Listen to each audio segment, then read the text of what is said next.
Oh god, it's already October. Fu Xuan's banner is about to go away in less than a week and I still haven't decided whether to roll for her or not. My original plan was to skip her and only YOLO a little bit, trying to get links, but 50 rolls in and leaving completely dry doesn't really sit well with me. What's really sitting well on the other hand are the Memory of Chaos and Swarm Disaster bosses, but that's only because they're using my face as a chair after puffing it up with slaps. If it was just Kefka and the Ascendant, I wouldn't even have a complaint, but the bugs? That's kind of icky.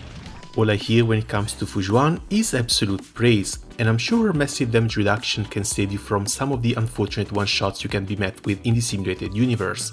The main reason why I would still want to pull more though would be links. I skipped Opto and I could really use the AoE cleanse. Not to mention, the heal over time she brings is going to be extremely helpful with Jingliu, and my yet to build because I have too many projects to work on Clara would welcome a little bit of aggro up.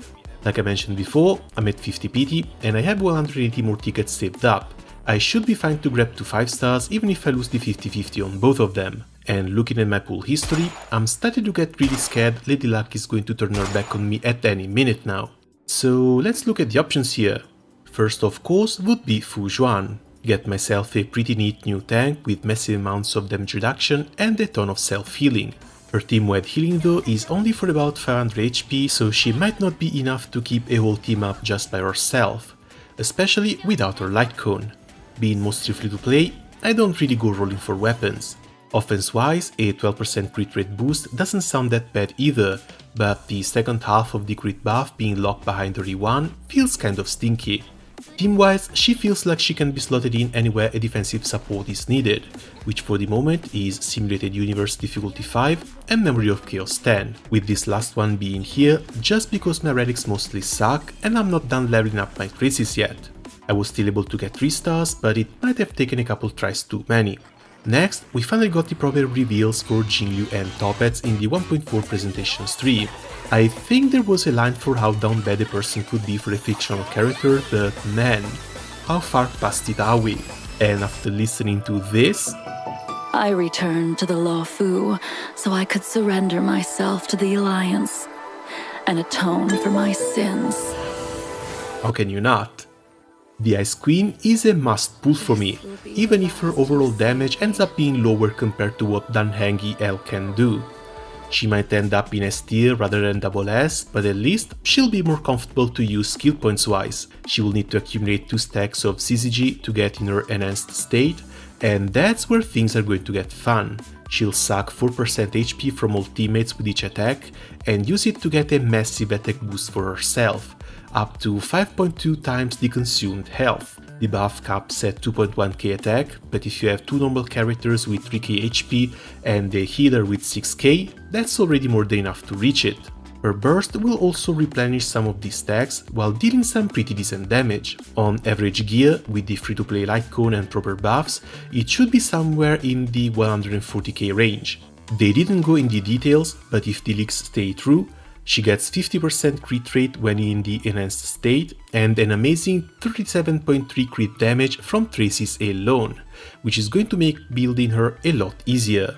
An average of 6% crit rate and 12% crit damage per piece is going to bring her to cap her crit rate and almost 310% crit damage, with plenty more room to grow. Team-wise, it would be Bronya, Pela and a healer for me.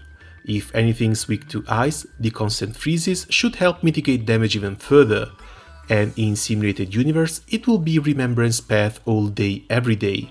She's the one character I don't want to compromise my pulls for, so 160 tickets are, no pun intended, frozen.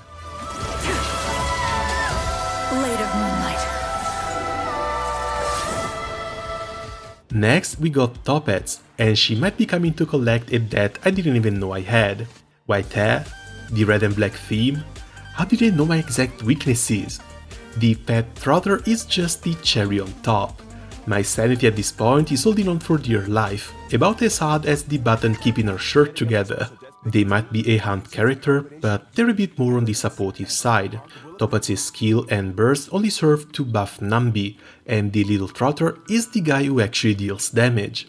It all counts as follow-up attack damage as well, and the proof of that debuff Topaz inflicts boosts the follow-up attack damage taken for one enemy by up to 50%.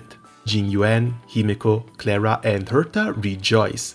Speaking of Jingliu, much like the Latin Lord, Numby will also act as a summoned unit and have its own turn, but its action speed will keep getting boosted by allies' follow-up attacks. 50% boost each, which should allow Numby to take plenty of turns. Her burst gives Numby a 150% boost to damage, 25% crit damage and another 50% action forwarded, so it might be possible for the little guy to move 3 to 4 times before Topaz's turns comes back again, for about 25k to 30k damage per hit. Personally, I'm a big fan of seeing specific niche characters, and I really hope Topaz can do for follow-up based teams what Kefka did for damage over time.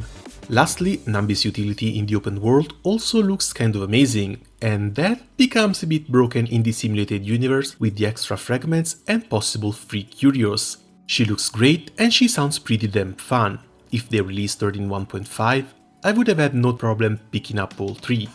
But alas, a choice has to be made. 1.5 will see instead the release of Saint Seiya Diluc as a physical erudition character, and a smaller spirit hunting Sucrose who is as scared of ghosts as she is of social interactions. Best part being, her tail is haunted by one. Argenti is going to be just a damage dealer. They might get some extra mechanics and personal buffs, but they're probably the most boring archetype. Rumors have it he's going to have a second energy limit, and his ultimate will have an extra effect if cast at 200% energy, but unless we start seeing stats and multipliers, this doesn't really mean much. Also, if I wanted to build a physical damage dealer, I've got a freshly pulled Clara on this train. Huohuo, on the other hand, is a 5-star Wind Abundance character. Her skill will heal a main target and 2 adjacent ones, while her burst will provide energy regeneration and an attack buff for the whole team. On top of that, she will bring even more healing and energy regen with her passive talent, making her quite an interesting pick. No debuff clans though, which is why I would still want to get my hands on Lynx. The 4-star Hanya also looks pretty interesting, bringing a boost to speed, attack, damage and generating skill points. If Daniel makes you go crazy, she's gonna fix that hunger. These will not be all though, as we're finally getting some banner reruns. After Zele, Jingliu should be the next one, but I have a small suspicion they're going to delay his rerun until 1.6 to coincide with the new year.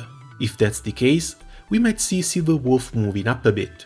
In 1.6, I'm expecting them to release Skrulum and maybe Ruan-Mei, the first one being yet another imaginary type damage dealer, while Ruan-Mei might actually be really fun since she should be buffing weakness break efficiency.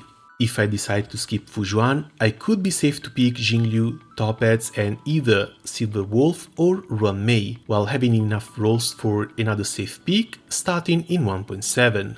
My next targets after them would be Raiden and Black Swan, but we haven't gotten a whiff of either, so fingers crossed they're fair enough to let me hoard more tickets. If I keep rolling and I somehow win my 6th 50-50 in a row, as if that'll ever happen, I will end up 25 rolls short from my safety margin when it comes to Topaz. I could maybe trade the Starlight for a little over 20 tickets, but I think I would rather keep saving those for the 5-star light cones. You can't really count on the standard banner when it comes to those.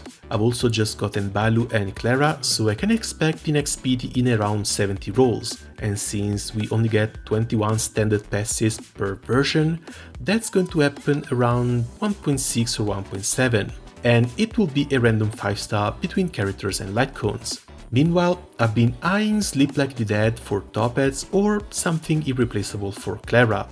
If I do lose the 50-50 on Fu Xuan and I still want to pick her up, I might end up being over 50 rolls short for Topaz. This is also going to throw off my safeties when it comes to future patches, as I'll end up falling way too short on the Silver Wolf or Ruan-Mei picks, only being able to breathe again once 1.7 rolls around. Also, after the great Jingliu incident, I have no expectations of ever winning another 50-50. The math did not math, and I still have to pay for that anomaly, which is why I want to be extra careful when it comes to rolling for characters I actually want. I'm afraid Fu Xuan is going to be a skip. Once I get Jingliu, the simulated universe runs will be safe thanks to the permafreeze in the first place, and somehow Memory of Chaos 10 hasn't been too hard to clear, and it will only get easier as my relics improve. Links will surely be on rate up again in the future, it just sucks having to pray for an off-banner pool until then. But if I've been able to live with just Natasha and Bailu, I'm sure I can hold on for a little while longer. If there's anything I've learned from playing gacha games, is that patience tends to be rewarded. Alright then, that's going to be it for me for the moment. Let me know how your savings are doing and which characters you want to pull for down in the comments. As always, thanks a lot for watching, dropping a like and subscribing to the channel is massively appreciated, and see you around soon. Ciao!